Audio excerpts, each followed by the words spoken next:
Terima kasih Ibu Pratiwi.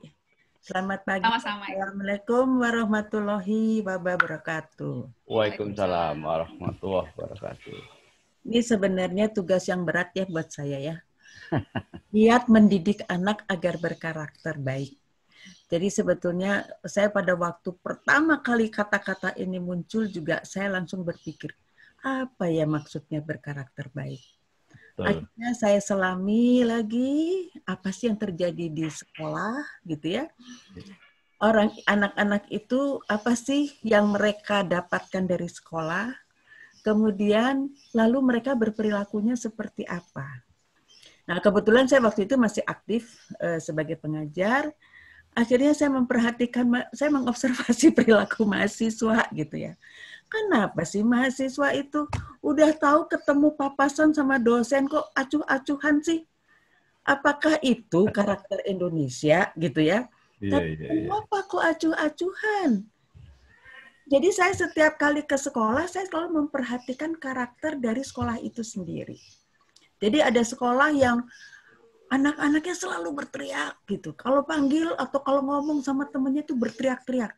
Tapi ada sekolah yang cukup tertib gitu. Ada yang dia tidak berteriak, sekalipun mereka berinteraksi tapi tidak saling berteriak gitu. Berarti ini kan ada satu ciri khas karakter dari sekolah itu gitu ya. Jadi apa sih yang mesti kita perhatikan di dalam membina karakter? Akhirnya saya sering berdiskusi, sering mendalami bersama teman-teman, akhirnya ketemulah kira-kira seperti ini yang akan saya ungkapkan. Oke, next. Oke. Kita perlu identifikasi dulu apa sih yang dimaksud dengan karakter baik.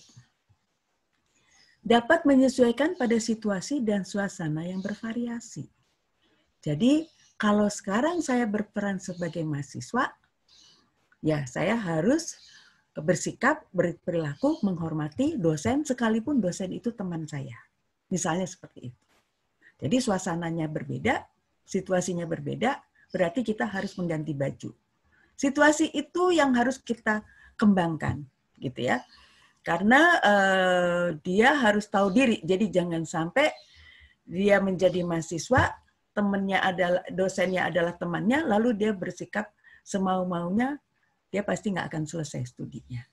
Itu adalah suatu karakter yang dikatakan baik. Atau anak-anak, apakah betul cium tangan itu adalah menjadi standar dikatakan dia berkarakter dibandingkan dengan dia memberi salam, selamat siang Bu, selamat siang Pak, dan sebagainya. Itu juga itu barangkali berdasarkan budaya ya, karena dulu sempat terjadi begini. Ada teman di Fakultas Psikologi Unpad waktu itu bilang gini, dia bilang cerita, kita di sini mahasiswa mengatakan selamat siang, selamat malam, atau selamat pagi. Kalau di salah satu universitas yang aku di mana mengajar, katanya, di sekolah swasta, itu Mas semua nggak ada yang ngomong begitu, tetapi cium tangan. Nah itu standarnya yang mana? Karakter yang mana yang dikatakan baik? Yang cium tangan atau yang mengucapkan selamat? Itu barangkali perkembangan dari karakter yang muncul sekarang. Kemudian dia bisa mengontrol perilaku ketika menghadapi tugas untuk menyelesaikan dengan tepat waktu. Kita suka nggak sih sebagai misalnya guru atau pengajar atau orang tua kalau bisa meminta untuk menyuruh anaknya, minta tolong anaknya untuk mengerjakan tugas ibunya, misalnya suruh ke pasar beli gula misalnya, atau dia dipanggil tapi terus tidak muncul-muncul. Itu kan kalau zaman dulu kalau misalnya saya disuruh sesuatu, misalnya saya harus menyampaikan titipan ayah saya ke tetangga. Sampai pulang saya harus lapor sama beliau bahwa titipannya sudah saya sampaikan. Tapi kalau sekarang, pedulikah? Enggak lah. Palingan kalau ditanya, udah belum dianterin? Ya udahlah. Jawabnya pakai begitu lagi ya. Jadi ini kemana nih? Pasti bergeser budayanya. Tetapi aturan ini harusnya tetap dilakukan. Kemudian misalnya siswa yang tidak mengerjakan tugas PR. PR-nya nanti Bu belum selesai. Apakah itu menjadi sesuatu yang baik, penampilan seperti itu? Kalau itu berlangsung dikatakan baik, itu nantinya kalau sudah dewasa, kalau sudah di tempat kerja, apakah orang yang seperti ini mudah diterima di suatu perusahaan? Belum tentu. Siapa yang mau? Orang bekerja selalu nggak tepat waktu. Ya perusahaannya jadi ambruk lah gitu kan. Nah ini mulai dari mana? Ya dari sekolah gitu. Dari sekolah yang kelas berapa? Ya dari balita, bukan dari SMA. Ini muncul istilah berkarakter baik adalah kalau misalnya itu sudah SMA gitu, gimana cara membinanya? Nah itu nanti saya akan uraikan triknya untuk PowerPoint berikutnya. Memiliki komitmen yang baik, tidak pernah melanggar yang sudah disepakati. Coba sekarang saya tanya sama ibu bapak. Janji nih sama temen. Yuk kita ketemu ya jam 10. Terus teman yang satu datangnya baru jam 11. Kesel nggak sih? Dihargai, merasa dihargai nggak sih? Komitmen ini tidak mudah untuk dibentuk oleh seseorang. Kenapa? Karena kalau kita komitmen, berarti kita harus mau mengorbankan hal-hal yang bersifat pribadi karena sudah perjanjian, karena sudah kesepakatan. Jadi komitmen itu merupakan suatu untuk bisa membentuk karakter yang baik. Tangguh, tekun, dan selalu bersungguh-sungguh dalam menjalankan tanggung jawabnya sampai tuntas. Ini artinya orang itu kalau misalnya ada suatu pekerjaan atau sesuatu yang kelihatannya riskan, misalnya ada bencana alam, reaksinya apa? Ah iya, itu kan urusan orang, biarin aja, kan dia yang nanggung, saya kan nggak kena apa-apa. Apakah sikap yang seperti itu yang kita ingin tampilkan? Apakah sikap yang seperti itu, maka kita katakan dia karakternya baik, karena tidak peduli dengan orang lain. Bukan seperti itu, bukan? Jadi, dan untuk menjalankan tanggung jawabnya sampai tuntas, ini adalah melatih dia untuk selalu, kalau dia bekerja sampai tuntas, maka muncul suatu kebanggaan. Dan kalau kebanggaannya itu muncul, maka dia akan memunculkan lagi keinginan menghadapi tantangan-tantangan yang lebih sulit supaya terjadilah suatu keberhasilan. Dan ini juga akan mengembangkan dia untuk di kemudian hari di dalam bermasyarakat. Mungkin itu. Next. Berkarakter di usia balita. Jadi sebetulnya, jadi saya kalau dikasih pasien ya, yang sudah misalnya SMP atau SMA, anak saya itu nggak sopan. Jadi saya tuh mikir, lah sopan santun itu kan dilatihnya dari balita. Jadi kalau nggak sopan itu, dia dikasihnya apa sama ibu gitu kan? Kan ibu yang membina dia, membuat menjadi dia tidak sopan. Kenapa jadi nyari-nyari psikolog? Ibu dulu bagaimana niatnya untuk mengembangkan gitu. Saya biasanya suka berpikirnya gitu sih. Cuman kalau bicaranya sama pasien nggak akan begitu ya. Tapi dalam hati saya seperti itu berpikirnya. Kenapa? Kemampuan penyesuaian balita sangat bergantung pada stimulan dari pola asuh yang diterima. Pola asuh harus diberikan secara konsisten. Jadi kalau orang tua tidak konsisten, misalnya maksudnya konsisten adalah sekarang dia misalnya melakukan kesalahan. Kita tegur habis-habisan. Tapi begitu ada orang lain yang ada di depan, misalnya tamu atau teman, lalu anak itu melakukan hal yang sama, terus kita tidak menegur dia atau menegur dia dan memberitahu dia habis-habisan. Ini berarti kita tidak konsisten. Saya paham, pasti ibu bapak merasa nggak enak dengan teman. Karena ada teman yang ada di hadapan ibu bapak. Jadi kita bilang permisi sama teman. Sebentar ya, anak itu tolong dipanggil ke kamar. Atau ke ruangan yang kosong. Di situ kita tegur. Kan papa sudah bilang, aku nggak suka kalau kamu melakukan seperti itu. Tolong itu dipikirkan. Tolong itu diperhatikan. Jangan melakukan hal itu lagi. Konsisten ini sangat bermanfaat buat anak.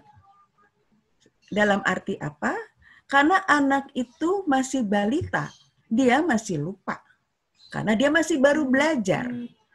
Jadi kalau kita memberitahu berkali-kali, setiap kali dia melakukan, pasti itu akan menjadi habitual buat dia.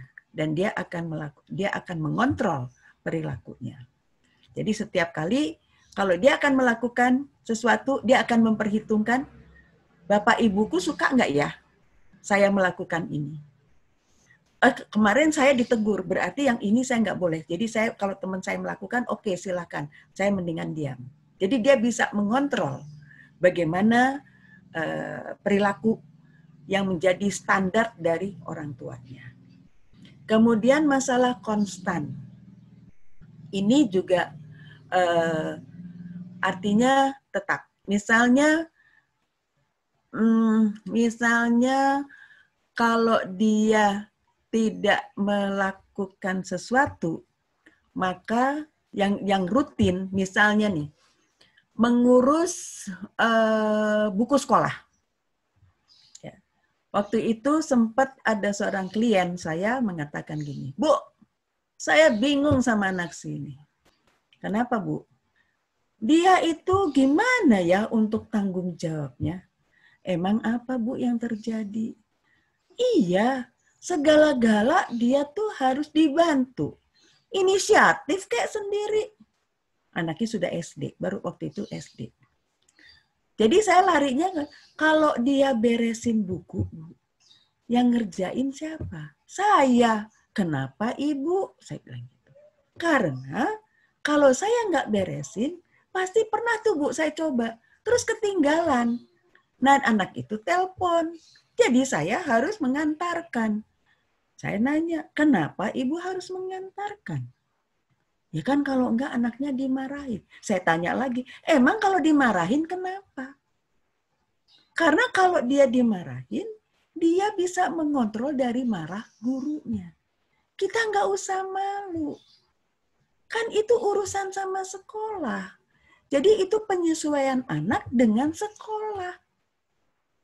Sekarang yang lain adalah urusan anak dengan ibu. Jadi kita harus bisa memilah mana yang untuk tanggung jawab sekolah dan mana yang tanggung jawab di rumah. Itu yang seringkali terjadi seperti itu. Atau misalnya anak remaja. Anaknya bilang, udah baik anaknya, minta restu. Boleh nggak saya datang ke rumah teman saya yang ulang tahun? Oke, boleh. Tapi pulangnya jam 11 malam paling telat ya. Iya. Itu kan, udah perjanjian. Baru jam 8, jam 9, nak kamu ada di mana? Lah kan mama tahu, aku ada di rumah teman. Kenapa mesti ditelepon? Gitu kan? Itu yang dimaksud dengan konstan. Jadi kita harus stabil. Kalau anak itu berbuat salah, maka kita harus memberitahu bagaimana caranya, bagaimana kita memberikan reaksi atas konsekuensinya. Yang berikutnya adalah belajar menerima konsekuensi. Jadi kalau anak itu memang sudah tahu itu salah, maka konsekuensinya pasti ibunya marah. Contoh ya, kemarin kan ini pandemi ya, jadi anak-anak kan belajarnya di rumah. Nah setelah selesai belajar di rumah, setelah selesai itu kan jam 12, teman-temannya pada datang. Terus teman-temannya datang mau main, Langsung cucu saya bilang, yang Lego jangan diberantakin ya. Terus saya iseng nanya, emang kenapa? Nanti Ambu marah. Kenapa Ambu mesti marah? Saya tanya gitu. Karena nanti yang membereskan untuk memilah-milah kan kita masih belum ngerti tuh Eyang. Jadi yang memilah tuh Ambu. Jadi Ambu suka marah karena capek untuk memilah lagi karena berantakan. Jadi berantakannya itu mereka selalu dapat konsekuensi, ditegur sama ibunya. Jadi mereka akhirnya mengatakan aku nggak mau. Gitu. Jadi kalau padahal yang memberantakin itu teman-temannya. Nah jadi akhirnya dia berani mengatakan yang ini nggak boleh dimainin, gitu ya. Itu perlu. Jadi misalnya lagi kalau misalnya anak itu berbuat salah, kadang-kadang orang tua karena masih balita terus mengatakannya gini, kasihanlah jangan dimarahin. Oke, sekarang jangan dimarahin. Tapi nanti kalau dia berbuat seperti itu, akan ditegur nggak? Jadi akhirnya rasa kasihannya yang muncul. Sehingga akhirnya kalau dia tidak tahu konsekuensinya, dia akan berbuat seenaknya, gitu ya. Kemudian dia tidak tahu, terus konsekuensinya orang lain yang menanggung. Akhirnya ini akan membentuk suatu karakter, dia akan di mana-mana berbuat seenaknya. Yang jelas karena orang lain yang menanggung, saya tidak terkena dengan imbasnya itu apa gitu. Terbiasa mengerjakan sesuatu sampai tuntas. Ini penting. Kenapa? Karena kalau tidak, anak itu pasti bekerjanya nanti separuh-separuh. Tidak mudah untuk anak balita. Saya pernah berantem sama anak saya. Jadi waktu itu dia masih TK, yang diajarkan untuk menulis PR, misalnya angka 1, 1, 1, 2, 2, 2, dan seterusnya. Nah, terus dia bilang, saya cuman ada di lokasi dia belajar, tapi saya mengerjakan sesuatu. Terus dia ngomong gini, Ibu enak-enakan, jalan-jalan, sedangkan aku mesti bekerja. Saya bilang, lah yang sekolah siapa? Kan bukan ibu. Terus saya gini, gitu. Terus saya bilang, nggak boleh begitu. Itu tugas. Jadi kamu harus kerjakan. Terus karena dia pakai geduk-geduk meja, akhirnya saya bilang, nggak boleh geduk-geduk. Terus akhirnya dia begini, marah tapi dengan tangannya ninjuk-ninjuk. Terus dia kerjain lagi. Baru kerjain sedikit dah, ninjuk-ninjuk lagi. Saya pikir itu oke. Artinya tidak mengganggu orang lain, biar dia kesel sendiri. Jadi dia butuh waktu. Bahwa dia butuh waktu untuk menyesuaikan dengan perasaannya dia. Harus sampai tuntas. Supaya dia bisa belajar meregulasi emosinya, mana yang harus saya kerjakan dan mana yang tidak. Dia menseleksi. Jadi itu nanti di dalam perilaku juga dia akan menseleksi mana yang baik untuk saya dan mana yang tidak. Kemudian menampilkan sikap kematangan siap belajar. Nah, siap belajar ini harus dicapai pada waktu dia mau masuk SD. Kalau ini tidak tercapai, mau dikasih tahu apapun, dia akan sulit untuk memahami. Bukan karena dia tidak mau, tapi karena dia sulit menangkap instruksi yang diberikan oleh guru. Jadi saya berkali-kali mengatakan, tolong di balita atau di PAUD, siap belajar ini harus dicapai. Karena kalau tidak, persoalannya nanti menjadi panjang. Ya kalau orang tuanya paham bahwa ini ada hambatan, sehingga dia harus mengatasi langsung pada waktu dia SD. Tapi kalau itu tidak dipahami oleh orang tua, maka itu sampai SMP, sampai SMA, sampai perguruan tinggi. gitu. Jadi kematangan siap belajar ini harus ditangkap. Karena ini harus terkait dengan dia harus bisa fokus. Kemudian ada yang disebut adalah dia perlu seimbang. Badannya seimbang supaya dia bisa fokus. Kemudian dia harus tahu apa yang akan harus dilakukan. Itu adalah yang disebut proprioseptik. Proprioseptik itu adalah kemampuan dia menangkap apa yang diinstruksikan dan dia tahu maknanya apa. Lalu harus bisa mampu lateralisasi. Artinya apa? Dia mampu menangkap, dia tahu apa yang dikerjakan, dia punya rencana apa yang akan dia kembangkan. Itu adalah yang termasuk kematangan siap belajar. Jadi kalau itu tidak bisa, gurunya mengatakan kamu harus sopan, dia nggak ngerti apa sih sopan. Gitu. Ya, jadi 1, 2, 3, 4, 5 ini merupakan hal yang utama supaya anak itu bisa terbiasa mengikuti aturan yang berlaku di lingkungan. Next. Berkarakter di usia sekolah. Kemampuan penyesuaian sekolah meliputi aturan sekolah. Jadi kalau ada anak PAUD yang baru masuk, itu menangis, sampai ibunya harus nungguin di kelas, sampai berbulan-bulan, berarti saya selalu bertanya, di rumah dia dikasih aturan atau tidak? Kalau dia sudah terbiasa dengan suatu aturan, aturan sekolah pun akan mudah dia penuhi. Gitu ya. Artinya, misalnya, kalau balita kan tidak boleh makan di kelas. Kalau SD misalnya aturan sekolah pakai seragam. Seragamnya di bawah lutut kalau untuk wanita. Kalau untuk sekolah Islam mungkin itu tidak ada masalah. Gitu ya. Kemudian aturan masuk harus tepat waktu. Tidak boleh. Jadi makanya kenapa sampai sekarang munculnya adalah pintu gerbang yang dikunci. Kalau zaman dulu kan tidak ada pintu gerbang, dari mana duitnya beli pagar gitu ya zaman dulu mah. Jadi tapi kenapa kok anak-anak itu bisa? Kalau sekarang kenapa tidak bisa? Itu biasanya aturan.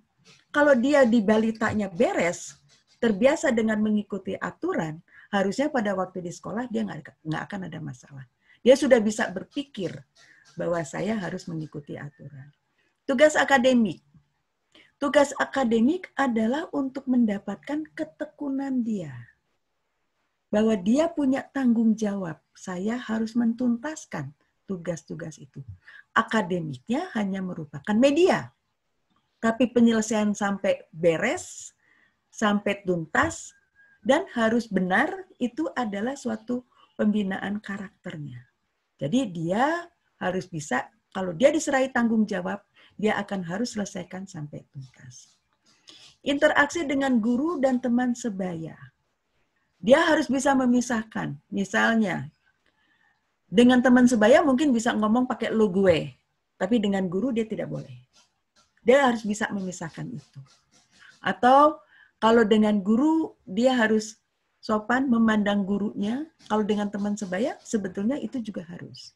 Jadi kalau temannya bicara, tolong dilihat. Jangan, iya, kamu ngomong aja lah, tapi mengerjakan sesuatu. Itu adalah mulai dari tata krama seperti itu. Yang kedua adalah bisa mengontrol perilakunya. Bisa mengikuti aturan yang berlaku di lingkungan. Oke, itu kalau tadi aturan sekolah, ini lingkungan umum. Misalnya, apakah di rumah kalau ada tamu orang tua, dia diminta untuk salaman supaya saling mengerti. Jadi nanti kalau ketemu di jalan, dia bisa mengenal. Ya. Kemudian menyelesaikan tugas sesuai waktu yang disepakati. Jadi kalau udah janji sama mamanya, itu kalau dulu saya membina anak saya begini. Oke, kamu harus main. Ibu nggak suka kalau kamu nggak main. Tetapi tolong kamu atur. Kamu mau mengerjakan tugas sekolahnya itu pulang sekolah atau habis main baru kamu kerjakan atau bagaimana? Pulang sekolah, Bu. Oke. Jadi perjanjian itu dia harus sepakati. Misalnya dia nonton film. Saya bilang, kamu boleh nonton film cuman hari Rabu atau Sabtu Minggu. Nah, suatu saat pernah nih adiknya komentar, yuk kita nonton ini yuk. Terus kakaknya bilang, kan ini bukan hari Rabu, bukan hari Sabtu. Kan nggak boleh. Gitu. Jadi di sini orang tua tanpa ada di tempat, mereka sudah tahu, mereka sudah bisa mengontrol. Kenapa itu bisa terjadi? Karena tadi konsisten dan konstan. Jadi kalau kita ajak dengan aturan di balita tadi, maka pada waktu usia sekolah kita tidak mengalami kesulitan. Oke? Menghargai orang lain dengan tidak melanggar perjanjian yang sudah disepakati. Misalnya, pinjam catatan. Ya kalau sudah pinjam, begitu selesai kembalikan. Apalagi zaman sekarang, mudah kan? Fotokopi. Lebih cepat kan? Fotokopi tinggal dikembalikan. Emang sih harus mengeluarkan uang gitu ya. Tetapi itu adalah belajar untuk mempunyai karakter yang oke gitu. Karena dia bisa mengembangkan komitmen dia. Gitu. Kemudian bersikap sopan kepada semua pihak yang ada di sekolah ataupun yang ada di lingkungan rumah tangga. Misalnya maksud saya tetangga. Sopan dalam arti kalau misalnya dia datang ke rumah temannya, dia harus bisa dia bertanya, orang tua kamu di mana? Lalu bilang, selamat siang Om, selamat siang Tante, saya mau main di sini. Itu adalah pelajaran yang harus kita kembangkan. Oke. Kemudian yang ketiga, memiliki kebutuhan untuk meningkatkan prestasinya sesuai tuntutan sekolah dan berkeinginan mencapai cita-cita. Nah, untuk memiliki kebutuhan untuk meningkatkan prestasi ini, suasana di rumah harus nyaman, harus membuat anak itu senang. Jadi jangan kita selalu mengatakan, saya sudah suruh Bu, dia bikin jadwal. Suruh bikin jadwal. Nggak akan mau. Apalagi nanti yang di remaja. Bukan suruh. Nah, kalau misalnya kamu tulis, itu nanti kamu nggak akan lupa. Nah, itu akan lain kan. Jadi instruksi itu kayaknya mudah diucapkan oleh orang tua. Tetapi tidak mudah dicerna oleh anak sebagai sesuatu yang sesuai dengan kebutuhan dia.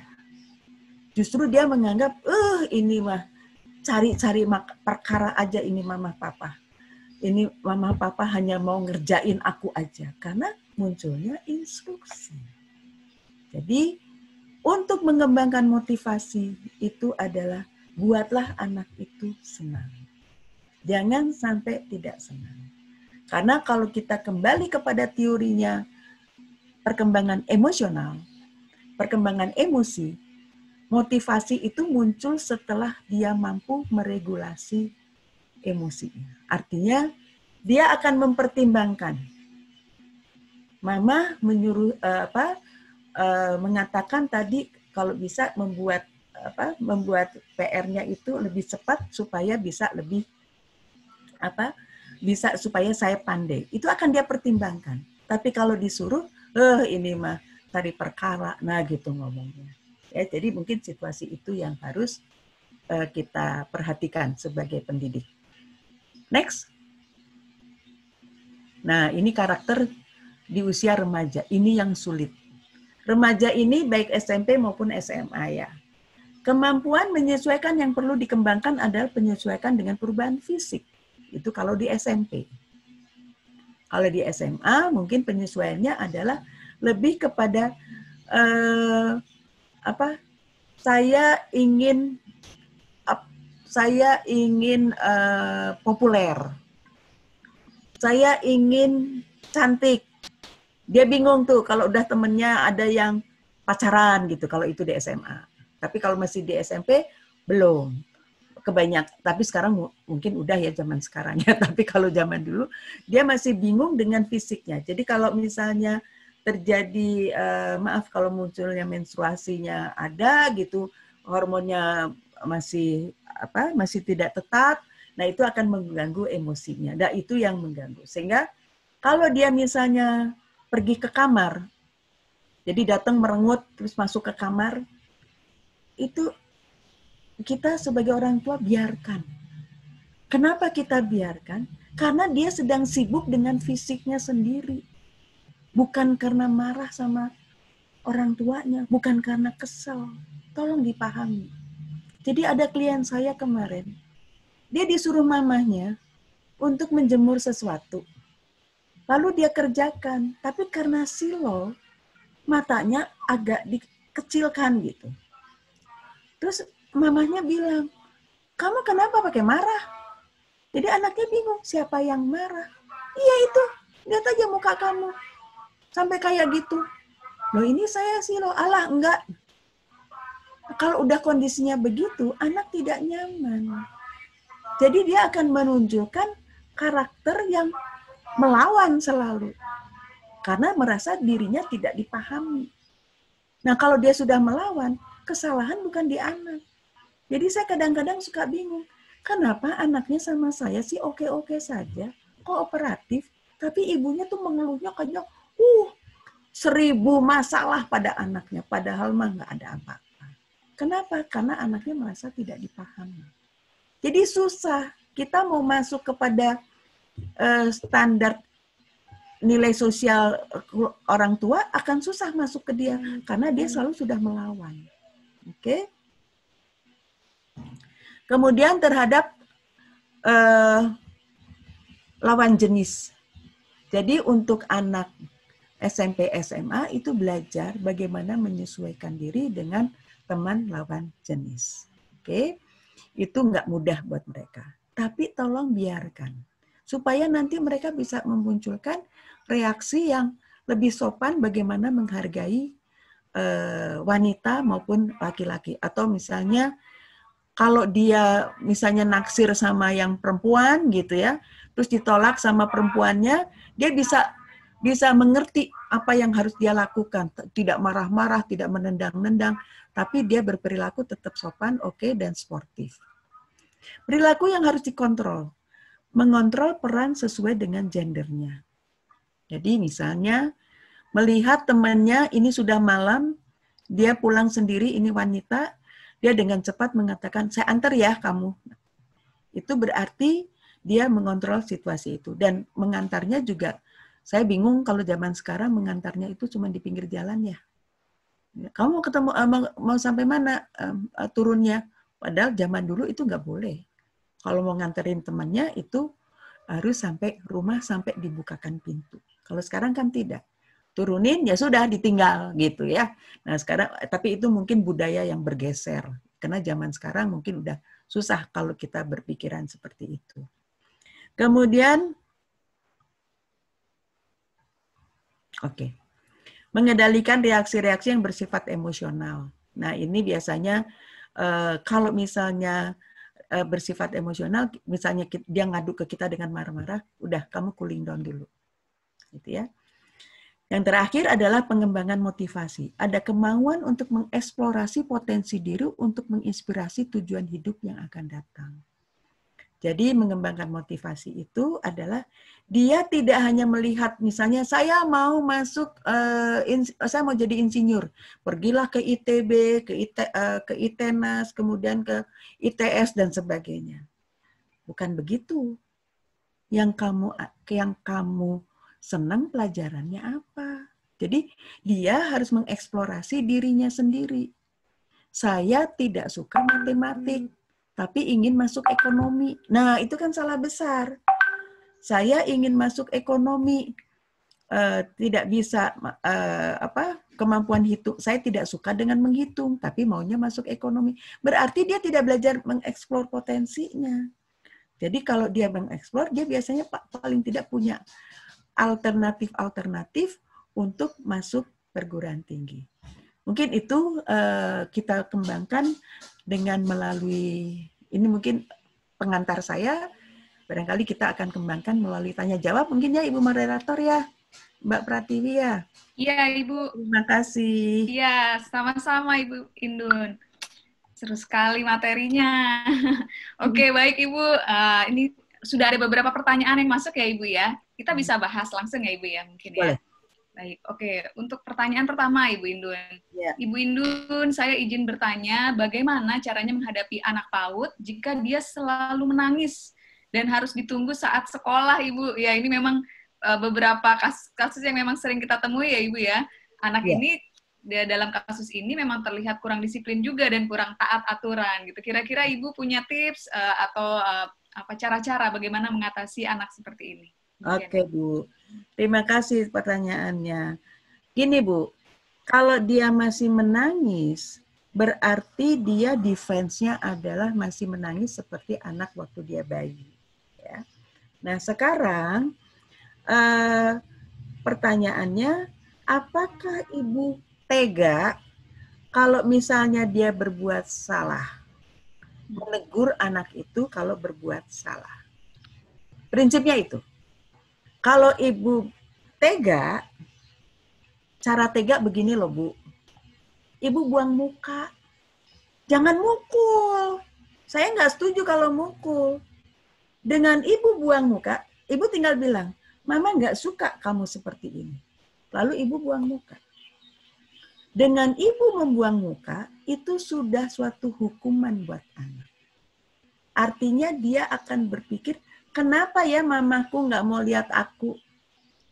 Kenapa ya mamaku kok jadi seperti itu sama saya? Itu akan muncul. Jadi kita nggak usah cerewet. Dengan buang muka, anak itu berpikir, saya salahnya di mana ya?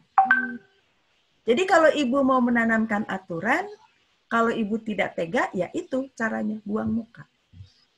Saya waktu anak saya masuk SMP, ya, dia dapat pekerjaan apa sih, bukan mapram tapi istilah perkenalan.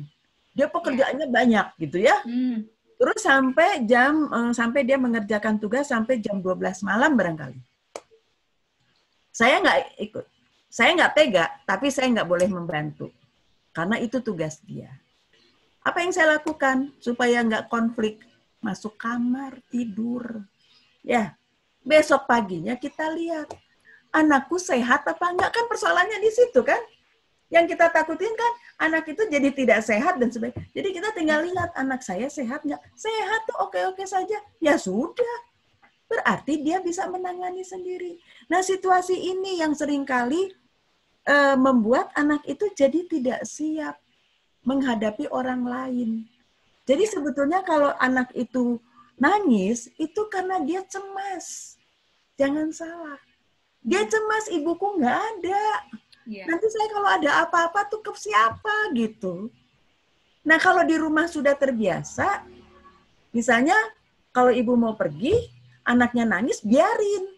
Ibu tinggal ngomong, nanti kamu makannya sama siapa. Jadi yang penting dia tahu, saya makan sama siapa, kalau nanti saya tidur sama siapa. Mama pulangnya agak malam. Dia nangis, nggak apa-apa. Nah kalau ibu pergi, jangan nengok ke belakang. Nah, udah pamitan pergi. Tapi kalau ibu misalnya nengok ke belakang, anaknya jadi tegang. Ada apa nih mama nengok-nengok ke belakang? Jangan saya ada masalah nanti. Nah itu Bu, anak meskipun belum bisa bicara, tapi anak bisa mikir. Itu aja yang harus ibu hormatin terhadap anak-anak ibu ya. Oke?